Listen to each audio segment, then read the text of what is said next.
Alors dans cette vidéo aujourd'hui, j'ai envie de vous mettre des nouvelles vidéos, des nouvelles expériences que j'ai vécues complètement incroyables de magnétisme.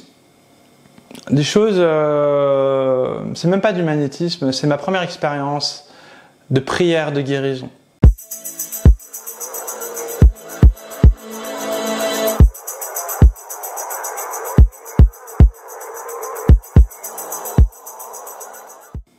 Des prières de guérison. Donc ça paraît complètement bizarre ce truc, on se dit ouais c'est du grand n'importe quoi. Si on est scientifique, on pense ça. Si on n'est pas, ben, on est un peu plus ouvert d'esprit, on va dire, et on accepte les choses qui ne sont pas compréhensibles. Désolé hein, pour les scientifiques, des fois j'ai toujours un petit peu... je vais en parler justement un petit peu. J'adore les scientifiques, j'adore, et je suis souvent en conflit, j'aime bien les titiller. Parce que pour moi, la science souvent a tendance à nous limiter dans les possibilités de croyance. C'est-à-dire qu'on se dit tant que c'est pas prouvé, alors ça n'existe pas. Et souvent, c'est une fois que tout le monde y croit que la science le prouve. Donc souvent je dis mais en fait, la science elle met des barrages à notre potentialité. Moi, j'ai pas besoin qu'on me prouve que ça existe le magnétisme. Je le sais, je l'ai expérimenté, je le sais, je le sens. Et ça, c'est une expérience bien plus importante qu'une preuve scientifique qui, à mes yeux, ne vaut rien, parce qu'on peut me dire tout et son contraire dans une preuve scientifique. C'est pour ça que des fois je titille les preuves scientifiques. Les gens adorent les preuves scientifiques. C'est des gens qui sont quelque part pas assez connectés. Quand on est bien connecté, on n'a plus besoin de ces preuves-là. Les preuves scientifiques, c'est pour les sceptiques, c'est pour les gens qui n'ont pas conscience de l'invisible et qui doutent encore de la partie invisible.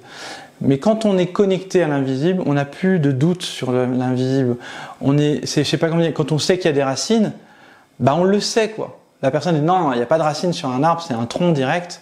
Si, il y a des racines sont profondes et on dirait des branches dans l'autre sens. C'est la partie invisible. La personne, elle te dit ouais, mais non, il n'y a rien qui me le prouve. Bon bah ok, du coup, la science, quand la science le prouvera, tu y croiras. Sauf que quand elle te prouvera ça, il y aura autre chose à trouver, à découvrir, des compétences. Par exemple, moi je crois en la télépathie, je crois clairement en la télépathie, je crois en la télékinésie, je crois en plein de choses, je crois en sortie hors du corps, je crois en des choses qui sont incroyables, et j'ai pas besoin que ce soit prouvé par la science pour y croire, je le sais au fond de moi, parce que parce qu'on l'expérimente aussi de temps en temps dans nos vies. En tout cas, voilà, j'avais envie de faire cette parenthèse sur la science. La science aujourd'hui, c'est bien, mais c'est casse-couille. Parce que ça empêche la spontanéité d'exister. Ça empêche l'intuition d'exister. Oui, l'intuition peut se tromper, mais la science, est-ce qu'elle ne peut pas se tromper? L'intuition se valide et se dévalide. J'ai envie de vous rassurer. Comment je fais moi pour valider une information? C'est qu'au début, j'y crois bêtement, naïvement. Oui, là, le scientifique, il va pas être content, il va dire ouais, non, mais là, c'est pas une preuve. La preuve, on l'a à l'intérieur. Donc, on va expérimenter, on va avoir une piste. C'est comme dans les expériences scientifiques. Mais il faut y croire pour l'expérimenter. Donc, on va y croire. Et en fait, au bout d'un moment, on va se rendre compte que c'est faux ou que c'est vrai. Ou on ajuste et on change notre croyance et on va se rapprocher d'une certaine vérité. Et en fait, plus on va s'autoriser à croire en l'impossible, plus on va pouvoir aller vers l'impossible. Et c'est ça qui est génial. C'est que l'impossible existe, mais il faut juste y croire. Et si on n'y croit pas, si on veut une preuve, on ne peut pas y accéder, on ne pourra pas aller expérimenter ça. Donc on bloque la possibilité d'y aller. La science, c'est ce qu'elle fait souvent. Sauf que la vraie science, parce que les autres scientifiques vont dire ouais mais c'est pas la vraie science, c'est la science limitante. La science sans conscience. Oui, effectivement, la science doit prouver des choses. Et la science quantique, bien sûr, je suis d'accord. Mais pour l'instant, la science quantique, elle n'est pas validée par la science officielle. Donc c'est pour ça que je parle de celle-là en fait. Donc pour être d'accord avec les scientifiques quantiques, oui, la science c'est bien, mais ça ne doit pas mettre des bâtons dans les roues à l'intuition, au sixième sens, à la nature profonde de ce qui peut nous permettre de trouver les réponses. Les réponses, elles sont à l'intérieur de nous, en profondeur, quand on se connecte, quand on est relié. C'est pas en cherchant à l'extérieur qu'on les trouve. C'est quand on est connecté à l'intérieur. Et Einstein, il n'avait pas des déclics avec des formules. Il avait des déclics dans sa conscience. Il s'est dit, mais la lumière, en fait, si on va plus vite que la lumière, qu'est-ce qui se passe? Et il a réfléchi. Et c'est comme ça qu'il a déterminé la vitesse de la lumière. C'est comme ça et après, il a remis en question. Mais ça se trouve, on peut dépasser la vitesse de la lumière par la pensée. Et il y a pensé à ça. Seulement, c'était à la fin de son expérience, il est arrivé à un fait et ça l'a amené à un autre fait, à un autre paradigme. Mais Einstein, c'était quelqu'un d'intuitif, c'était quelqu'un qui se permettait de croire à l'impossible. Donc les vrais scientifiques sont comme ça. Mais ils doivent prouver justement des choses que personne ne croit. Donc ça, c'est le but des scientifiques, ouais, on est d'accord. Mais ça ne doit pas mettre de barrière à ceux qui se permettent de croire et qui n'ont pas besoin de preuves. Comme moi, par exemple. Parce que du coup, on se dit, mais moi je sais que c'est comme ça. Pourquoi tu veux m'empêcher de le vivre et de le dire? Pourquoi on doit officialiser ces thérapeutes-là et ces thérapeutes-là n'ont pas le droit d'exister, alors que pour moi, ils sont bien plus judicieux et bien plus efficaces. Dans ce monde qu'on va voir arriver, en tout cas, ça sera officiel, enfin. Et je suis heureux et j'ai hâte d'y aller, mais pour ça, il faut passer par le chaos qu'on va accueillir avec joie, malgré toutes les difficultés qui soient. Je sais que derrière la lumière et le renouveau va arriver. Voilà, c'est comme toutes les crises sont là pour faire émerger la lumière, pour faire changer le paradigme, faire une mise à jour. Voilà pour la petite parenthèse. Donc aujourd'hui, je voulais vous parler d'une autre expérience, de différentes expériences que j'ai vécues en tant que... Ah oui. Donc aujourd'hui, je voulais vous parler de différentes expériences que j'ai vécues avec les prières de guérison. Donc c'est un truc de ouf. La première fois, j'ai acheté un petit livre, les prières de guérison, quoi, un truc comme ça devait s'appeler comme ça. Ouais, j'essaierai de retrouver. Bah, vous tapez prières de guérison, vous allez voir plein de livres. De toute façon, c'est tout le temps les mêmes prières. J'en avais acheté plusieurs, c'est les mêmes prières qui sont dessus. Donc vous en achetez un et puis vous avez tout ce qu'il faut. Les petits livres à 10 balles, hein, ça coûte rien. Donc j'avais pris ça, puis j'avais dit tiens, la tendinite et tout. Les tendinites, souvent quand on est en rebouteux, on se galère à les soigner parce qu'en fait, ça lâche pas, quoi. On est là, on va masser et puis on a des nœuds, on n'arrive pas à le faire. Et là, en fait, j'ai dit tiens, j'ai proposé à mon patient, c'était un soir, je me rappelle, tard, il est arrivé vers 8h, il m'avait dit bon allez, je te prends, il pouvait pas autrement, je te prends à 8h, il n'y a pas de problème. Et donc on était en mode, je fais du coup par contre je fais des expériences. Je viens d'avoir ce livre et j'ai envie d'expérimenter ça pour ta tendinite, est-ce que ça te dit qu'on le fasse? Et là je vais vous donner la prière même. Je vais vous donner la prière que j'ai faite, c'est une prière que je fais à chaque fois maintenant.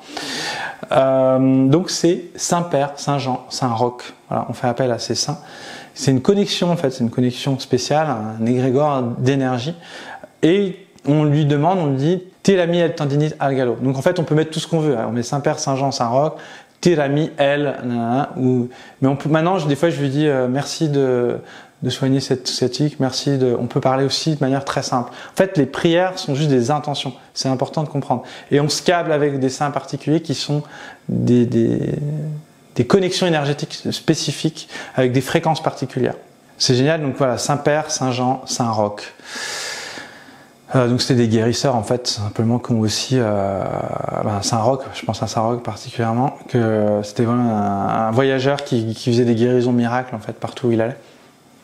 Et donc il nous donne cet accès à cette guérison. Et donc je fais cette prière, Saint-Père, Saint-Jean, Saint-Roch, Tirami el tendinite al gallo. C'était une tendinite de l'insertion du biceps. Et donc je lui ai fait l'imposition. Et là, rien que d'y penser, il y a l'énergie dans les mains qui s'active. D'ailleurs, je vous invite à mettre vos mains comme ça et vous allez voir, vous allez sentir une vibration. Donc c'est cette vibration que vous mettez dans cette zone-là avec l'intention. Et en fait, ce qui s'est passé, c'est que là, il y a eu un phénomène auditif. C'est qu'on a entendu un ch'tung. On a entendu un son, un muscle qui s'est repositionné juste en ayant dit cette prière, le muscle a sauté, quoi. Et en fait, plong, et là le patient il a dit waouh, pareil, il n'était pas vieux, il avait entre 20 et 30 ans, donc encore très ouvert en fait, c'est ça aussi, et très ouvert d'esprit. Ça marche bien aussi avec les personnes plus vieilles, hein, mais ça demande plus d'énergie, plus de temps. Là, c'est très rapide avec les personnes hyper connectées. Lui, c'était un sportif il travaillait à la respiration. Il avait une bonne connexion à son corps. Il était super ouvert d'esprit. Et donc, je lui ai fait ça. Chpong, le tendon s'est repositionné. Il m'a dit, waouh, incroyable ce qui s'est passé. Et on est halluciné. Moi, j'étais là un peu tout fier aussi, un peu surpris par ce qui s'était passé. C'était la première fois que j'expérimentais ça. Et c'était génial, quoi. C'était vraiment Génial, c'était tout simple. Et à partir de là, j'ai compris qu'il fallait travailler le magnétisme. Parce que pour l'instant, j'étais vraiment en mode rebooteux. Je faisais quelques impositions, mais c'est vraiment là que j'ai compris la puissance du magnétisme. Voilà, c'était encore antérieur. Vous voyez, on remonte dans le temps, hein, dans les pouvoirs de magnétisme.